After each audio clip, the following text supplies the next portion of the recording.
flash, can you see this?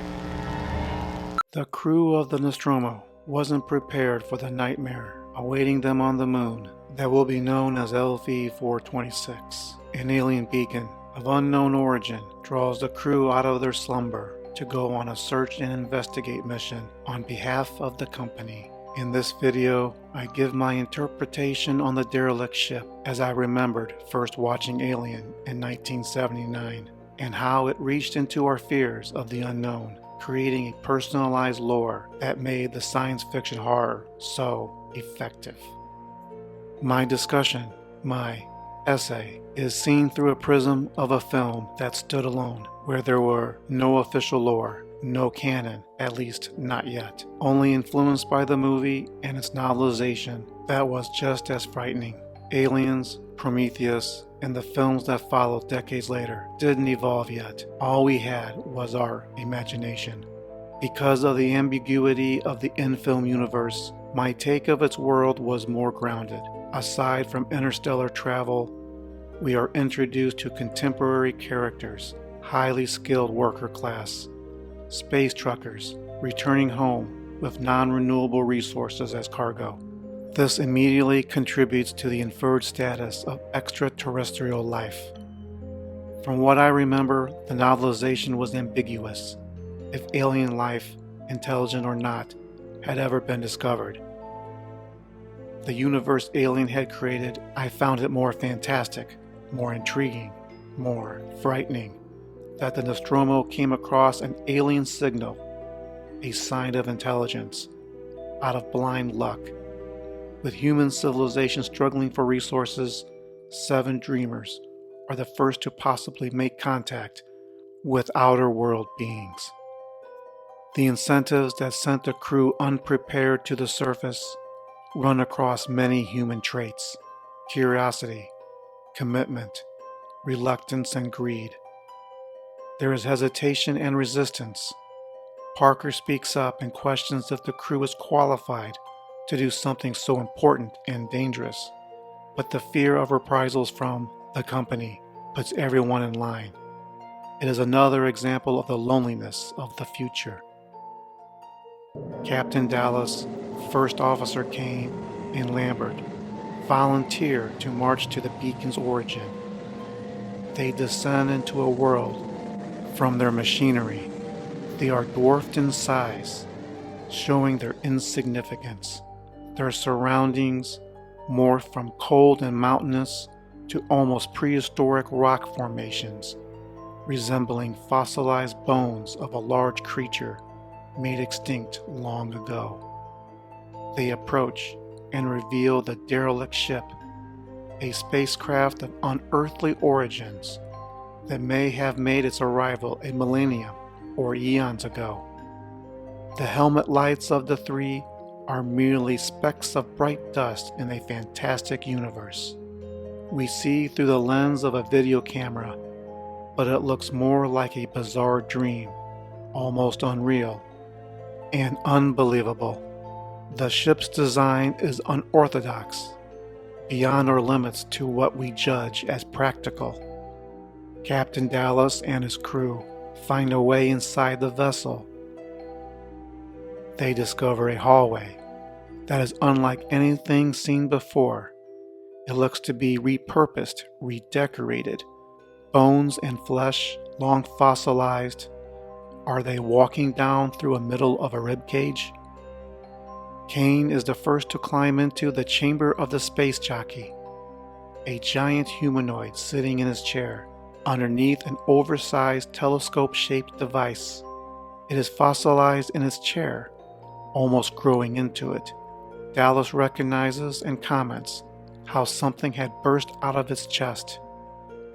The humanoid alien, with a hose coming out of its head, is beyond our comprehension or understanding.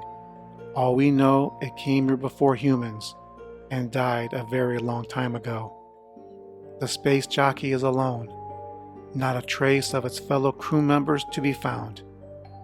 It is a lonely and humbling experience to discover evidence of intelligent alien life, but perhaps millions of years too late to witness them alive. Kane discovered the passageway into the cargo hold, what appears to be a melted hole in the deck. He descends by an end of a string into the belly of hell. Kane finds the Hall of Eggs, protected by a strange bluish mist. Like a bad dream, nothing in the room makes sense. A derelict ship lost to time. A single alien crew member left behind inside it. And eggs. They draw Kane and his curiosity near. He steps closer. Something organic inside one egg comes to life after an eternity of waiting. It finally has reason. While it's natural to awaken from a nightmare, Kane falls asleep. One of the plot elements I found most intriguing is the circumstance of sending space truckers, more or less ordinary people, to investigate what I thought is the first bona fide opportunity of intelligent alien life, or any alien life. Of course, the company conspiracy wouldn't be made known until later in the film. The earthly status of being the only source of life in the universe still stands today, helped with the fact the film makes a point that interstellar travel is needed to sate society's need for mineral ore. I presume the in-film universe of Alien shared that same status of Earth, being the only source of life. True, in Aliens and Alien 3, both make references to life outside of Earth, but the film makes no explicit mention. Ripley does, however, shares her idea of the company conspiracy, having Ash protect the life form for its weapons division. She does it so casually, and makes it sound the company did this every day. With the derelict ship architecture inside, a set design blending mechanical with organic elements. From first viewing, I've always thought the environment had been rearranged, similar to how Hornet's Nest would make its home inside your house. This idea would be visually revisited in the sequel. With the space jockey, I thought was fascinating is the idea that it may have been the last survivor before succumbing to the alien infestation. What did it see? What did it experience? This is what made the film frightening.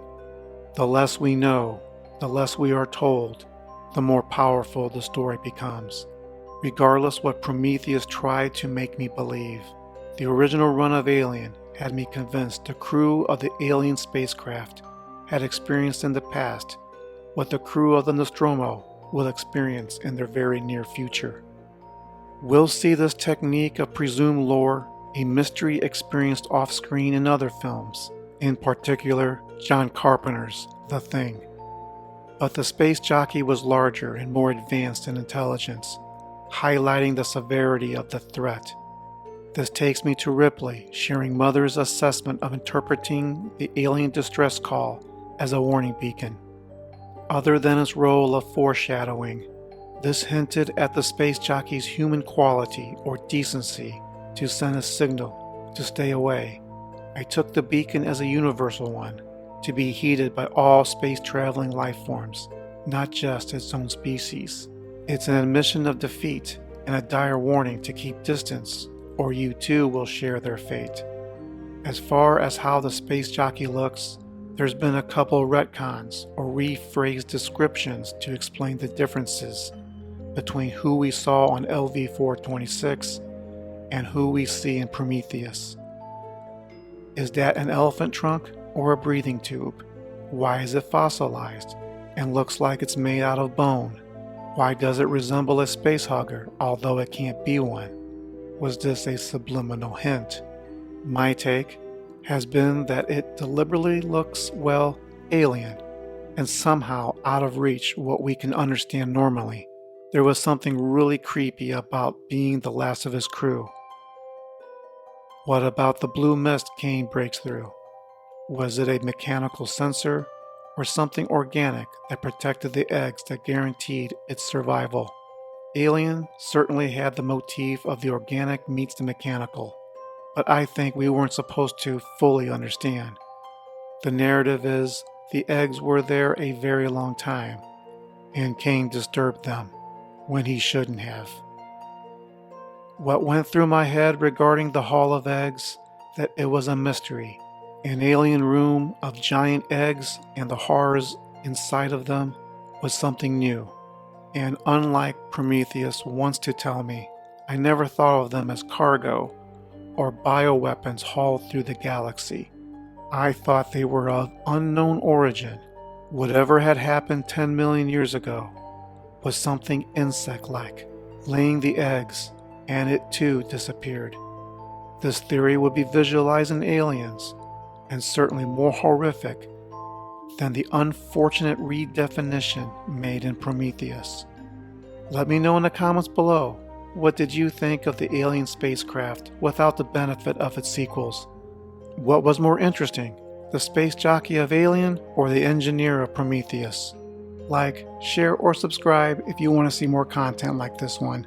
I realize there are many great channels covering the Alien franchise. If you made it this far, I thank you. This is Mr. G of Synergy saying, curiosity sometimes kills. Don't be like Cain and end up with egg on your face. Check out some of my other videos on the channel. Thanks for watching.